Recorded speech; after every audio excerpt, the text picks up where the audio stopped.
रहमतुल्लाहि बरकातहू। और कच्चा कबाब बना रही हूँ। प्याज कट कर डाली हूँ, पन्नू कट कर डाली हूँ, मिर्चा काटा डाल दूँ, धनिया काटा डाल दूँ,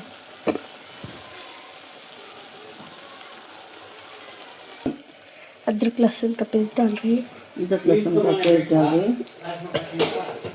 देखो मिक्स कर ले रही से।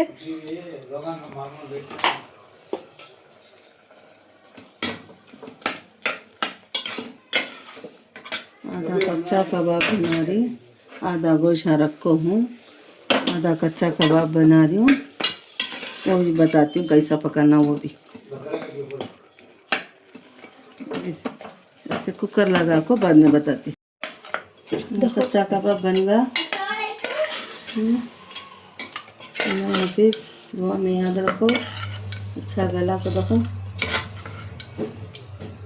पका कच्चा कबाब। अल्लाह दुआ में हाफिज़। याद रखो। अल्लाह हाफिज़।